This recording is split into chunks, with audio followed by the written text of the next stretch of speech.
Okay, good afternoon. This is Richard Hsu, host of Hsu Untied. This afternoon, I'm very pleased to have with me as my guest Sarah Mirza, who's a partner at Squire Patton Boggs.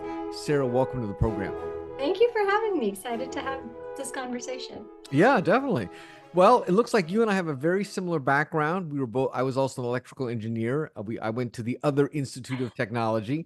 But tell me a little bit about why you went to MIT in the first place and why you chose computers. When I was graduating high school, it was 99, sort of that high time for the tech world. I grew up in the Middle East, but I used to read the newspaper. Oh my goodness, newspaper is something I haven't seen in years, but I used to read the newspaper and we'd have like full page stories about Microsoft and sort of what was happening in the tech world. And I was always a little bit of a tinkerer. My mom tells me at like age 4, I took apart her new blender. I found some screwdrivers and like took it all apart and then wasn't able to put it back together.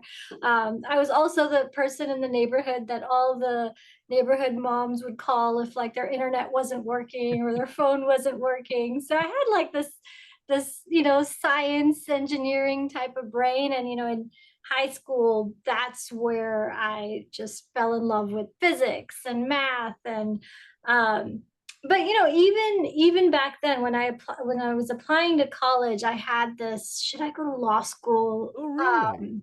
Huh. side of me, and I got into Harvard, got into MIT, and almost did pre-law at Harvard. Oh, But wow. tech swayed me in the last Well, minute. This what? sounds more dramatic than it really was, but That's okay. I That's okay. decided to Well, go to MIT. what planted the law seat thing? Or the law school thing? How did that even get into Do your you thinking? want the honest answer? Yeah, I do. Yeah. The honest answer is Okay. there Yeah. was this show back in the day Uh-huh. called JAG, Judge Advocate General. Okay. Uh-huh. This was sort of the Ally McBeal era. There was a lot Yeah. of legal shows Yeah.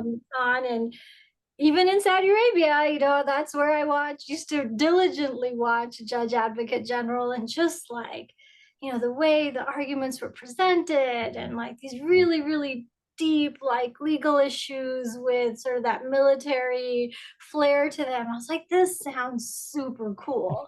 And That's so I was interesting. also number 4 of 5 kids. Uh-huh. So having to advocate for yourself is something I've been doing since the young age of like probably 1 year old.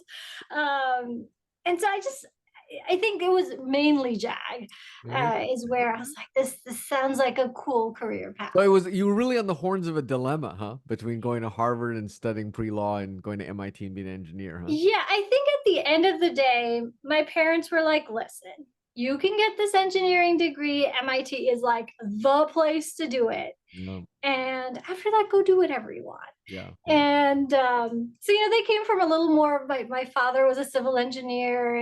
He taught engineering at the university level for most of his career. So definitely came from a family of engineers. Yeah. And I Yeah. think that was a highly sort of desirable place to end up. And, I was the first in our entire neighborhood to get into MIT, and it was like, yeah, that's the place to go. Yeah. And I Yeah. don't regret it one bit. I mean, Yeah. MIT kicked my butt. It was a really, really hard school, but just every single day being challenged and learning from the best of the best is just mind-boggling. Yeah. Did you take all computer science classes or you took all kinds of other stuff too? I took well, when I was there, you had to do at least a basic level of double E to Mm. graduate. Mm. So I did some double E classes. I also took some economics classes. I was Okay. really interested in linguistics at one point. Hmm. So in the School of Psychology, 1400 no 900, sorry, is the number. I took some linguistics classes as well, but most of my education was computer science. So you went through college, and was your goal at that point still to become an engineer? I mean, at that point, that was your career goal? Yeah, I think at that point, once you're at MIT and you're just surrounded by like engineering Yeah. brilliance, right? You're walking by the nuclear reactor on your way to the computer science lab, and um, and I was taught by professors who had like written books and were winning Nobel Prizes. It was like, yes, this is the place to be. Like, I Yeah. want to Yeah. be doing engineering. Yeah. And so I think at that point, the idea of law school had pretty much left my Uh-huh. Uh-huh. imagination. Uh-huh. Yeah. I was all set to be an engineer for the rest of my existence. Uh-huh. Well, I can't wait to hear the next step. So you start, and and it sounds like you worked at you started off working as an engineer after college, I right? did. Yeah, Okay. I did. Uh-huh. I was, my third or fourth week as a software engineer. I burned the midnight lamp, as you call it. I was fixing bugs. What were you doing? You were at Oracle, right? I was at Oracle. Yeah. Yeah, What were so you what were we you were, I was part of a product offering by Oracle that wasn't really core to databases. It was their what they called the collaboration suite, which okay? was their, first rev email communications platform that Mm, they could sell to clients on top of their obviously database database. Yeah. platform. Um, You're writing in C. You're writing in C, I take it. No? it was some C, lots of SQL, Java. It Okay. was, because there was multi layers Mm-hmm. to this platform, so Yep. it was Yep. a bit of everything. Yep. Yep. And it's a database company, so there was a lot of back end SQL development as well. Yep. Um, but yeah, so I did that for about almost 3 years. Yeah. Okay. Rose through the ranks, got promoted, and I think in the back of my mind, I had it was more of a dilemma then than when I was deciding between law school or pre-law and engineering. But I was Yeah. like, I was doing some really hard technical things when I was at MIT. Uh-huh. And not to say engineering is not deeply technical, it Yeah. is, but Yeah. it felt like it would take a long time to do something technical. Like, I work Uh-huh. on something and then go through that development cycle. Back then, there wasn't the world where, there was the quick release cycles that there are Oh, yeah. today, where, you Yeah. kind of write code, you push it out, and everything is less than a 2 week cycle. Back then, development cycles were at least 3 months, sometimes 6 months long. So there Mm. was a lot of like doing a little bit of technical work and then going through the bureaucracy of an engineering company to get it pushed into product. Mm. And I just thought it was slow. I, Mm. I needed a little more action in my life and needed a little more intellectual challenge. Interesting. Um, I think software development has come a long way since, I mean, this was 20 years ago almost. Yeah. And and Huh. obviously there are always companies at the cutting edge, but even if you're not at the cutting edge, the development cycles and process are a lot more fast paced. So how did law school then how did law school come back into the picture? Yeah, it almost kind of fell in my lap, I would Huh. say. And like I was saying, I started thinking about, okay, this is not it for me. Like, I need to think of other ways, and I started looking at product management. I interviewed at Google for PM roles, and then while I was doing that, Mm. saw an email in my inbox from an MIT alum on the MIT careers mailer. Yeah. Um, and the title was like technical specialist at law firm. I was like, interesting. Open it, it was like your traditional sort of job post of, Yeah. looking for someone to help with patents, technical background, computer science is required. So I emailed the person who sent the email, who was an MIT alum. I was like, hey, this sounds really interesting. I'd love to talk more. And he replied literally within 30 seconds. Yeah. And I went to meet him, I think that 2 days later. And then I interviewed at the firm, and then I had a job. Oh, wow. And at that point, I mean, I obviously knew about patents, but I don't know if I'd ever seen a set of claims. Yeah. Okay. Um, but the idea of delving into something like deeply technical, still having a people facing job, Yeah. Yeah. Yeah. um, was like, okay, this sounds interesting. Like Hmm, I hmm, could see that this is sort of where my skill sets huh, align. hmm, Like hmm, hmm. like technology, I like to write, I like people. Um, let's give it a shot. Yeah, yeah, yeah. And so I was actually a tech specialist patent agent for several years before I went to law school. Interesting. So when you took that job, you weren't thinking you were going to be a lawyer at that point. You just wanted to try it and maybe see where it goes and just something, looking for something different. Yeah, I think at that point, I mean, I still had like this interest Yeah, in the law, right? yeah, That path. yeah. And I could envision going down that path all the way, but I didn't know at that point whether law school was in the cards or should be in the cards, Mm, whether yeah, this was yeah, an investment that yeah, I yeah. wanted to make, right? This is now, seven, yeah, 7, 8 years from the point where I made the Harvard versus MIT decision. You're older, you're wiser, a Yeah, little yeah, less yeah, brash. yeah, I start thinking where are the funds going to come for the tuition. So I was like, all right, I'm going to give it a college try to see if this is something that um, I want to do. yeah, yeah. So how did you like being a patent agent splash technical advisor? Did you love it? Did you like it okay? What was, I mean, I know you did it for a few years, but how did you like it? I loved it. Interesting. So the first 2 years, I felt like I was back at MIT. Uh-huh. Um, Yeah. because you're learning, it's just learning so much. Have you been a patent attorney? I have. I was a Yeah. patent attorney for, well, I was, I mean, I was a patent attorney. I did prosecution in my early days and Okay. litigation, sure. So I know exactly what you're talking about. So it's like, obviously you're learning how to draft and claim strategy and all that stuff, but then there's also I was representing some big tech heavy hitters, and understanding like a parallel processing compute architecture and like deep graphics, and I was really sinking my teeth into deeply technical things, which Mm. I told my friends who'd scratch their heads like, what are you even doing, like where, like I'm working on some really technical stuff, guys. Like this is the stuff we used to read papers about in our Right. in our small group classes. And I loved it. I think the challenge of learning a new way of thinking plus using that technical background, um and then the billable hour and making budgets and all of that, like is like stuff is happening, and so Interesting. I really enjoyed it.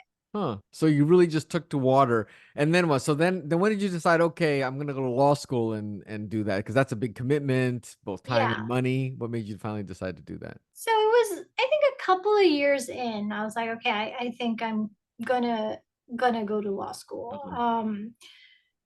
You know, I, I think there's absolutely a path for people who want to be patent agents for their careers. Yeah. Um, but I was like, okay, I want to go all the way. I don't want an artificial sort of ceiling. Yeah. Yeah. And maybe there'll be other areas of the law that will be equally intriguing, and I Uh-huh. don't want to foreclose those Totally. by only sticking with this patent agent route. Yeah.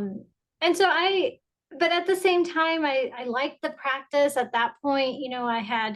I, I could run clients. I mean, not 100%, but Mhm. I got it. Yeah. So I didn't want to leave the practice either. And that's why I decided to go part-time. I Perfect. wanted to continue working and honing that skill set, developing relationships, and that's where I decided, okay, I'm gonna stick with this, but go to Santa Clara part time. Yeah, that's perfect. Well, now, how did you like law school? Because a lot of engineers who go to law school have a hard time adjusting. It's not like anything they did before. How was the experience for you? Well, I think because I had been practicing No, that's true. for a few years, Yeah, probably less of a it drama. wasn't it, it, it wasn't a stretch. I mean, Yeah, obviously, yeah, I'm learning about murder and tort law and all yeah, that yeah. stuff. So like the legal frameworks were a little different, or a lot different in some cases. But the idea of analytical thinking, of being able to express your arguments or your thoughts, like I had been doing that for, at that point, 4 years That's true. already. That's true. Um, and law school honestly was, it kind of just made sense to me. Mhm. It wasn't hard, and I think the hard part was juggling everything. Mhm. Um, but the law school piece just was a natural extension of what I was doing. I had a great time at Santa Clara. Santa Clara is a great, great school. Anyone who's listening and is considering it, especially in an IP field, it's an amazing school to be at. And I think after the first year, you kind of just get into the rhythm of Yeah, things. yeah, I got it. Yeah. Now, did you get a chance to actually try other areas of law, either as a summer associate, or did you get to try corporate or litigation or anything else that you talked about? So I did some litigation. I did Uh-huh. some some patent litigation, done some IPR work. I've done like corporate support, so M&A support, Mhm. but I didn't really leave the comforts of the IP practice too much. Uh-huh. I think very early on, I decided that maybe litigation was not, as much as I love the JAG, Yeah, like yeah, standing up in front of a judge and advocating, but the litigation life is a different kind of yeah, life. And totally. I very early on decided that wasn't for me. Yeah, And yeah, even though I was at Fenwick at the time, which is one of the premier corporate firms right. in Silicon Valley, and that option existed, again, I like technology Yeah, just way too much. yeah, I yeah, yeah, yeah, to a fault maybe, yeah. but I decided to stay in the space. What is the most interesting or complex patent you've worked on, or does anything like really leap to mind? So it's the deep graphics processor architecture stuff that I've done. I've done a lot of when you're talking about primitives and rasterizers and just like real Mm, complex mhm. like parallel processing architectures. And this is several years ago now, but that stuff was. Yeah, I can And then in today's world, I do a lot of AI ML work, and roll your eyes because everyone is doing a lot of AI yeah, ML yeah, work these days, but I yeah, do a lot of it. And some of it is very, very hard, like yeah, I can, hard math yeah, I can. that requires me to pull out a pen and paper and sort of Yeah, work through it. yeah, yeah. Well, when you're doing patent prosecution, I mean, you got to really understand it because you're writing the Yeah, claims. I mean, it's not like yeah, in litigation, you can have an expert kind of explain it to yeah, you, and you can kind of just follow along. But when you're doing the yeah. patent prosecution side, you really got to understand it. So Yeah, you can't go to like an inventor and just be like, yeah, I have no idea what you're talking about, because then you can't even ask the right questions. Or if you ask a question, they're just like, wait, what does that mean? So yeah, and that's the thrill, honestly. There's two thrills of this practice. One is kind of knowing where the industry is going. yeah, I really love seeing a TechCrunch article on something. It's like, oh no, like this new thing. And I'm just like, I wrote the patent on that, like, yeah, or a related patent like 18 months ago. And that's exciting because you kind of have a pulse on what's happening. yeah, And the other piece is, you constantly on a daily basis, I'm seeing technologies that I know little about yeah, yeah, sometimes, and I yeah, have to work yeah, through yeah, that. yeah. Have you worked on other stuff outside the electronics, software, computer space, or you pretty much stay focused on that area? So recently I've started doing some biotech work, which Oh, again interesting. is in this, I mean, with a machine learning slant. So it Okay, still yeah, sort of has a computer science yeah, slant on it, yeah, but yeah, um, you know, the clients are life sciences companies.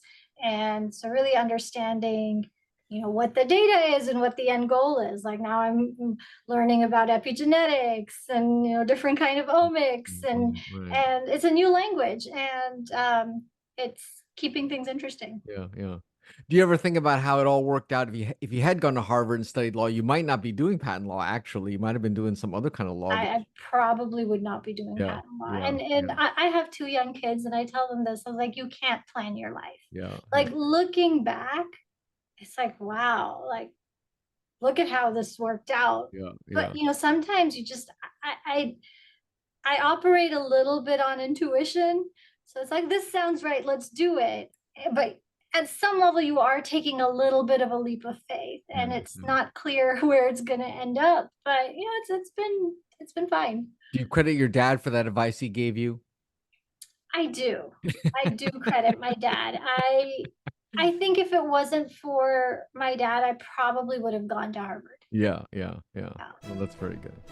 Well, Sarah, it's been a wonderful conversation. It was nice meeting somebody with such a similar background, and I really appreciate you taking the time to share your story with me. Yeah, loved it. I really enjoyed speaking with you, and yeah, hope our paths cross soon. Sounds good. This is Richard Hsu and Sarah Mirza. Thanks.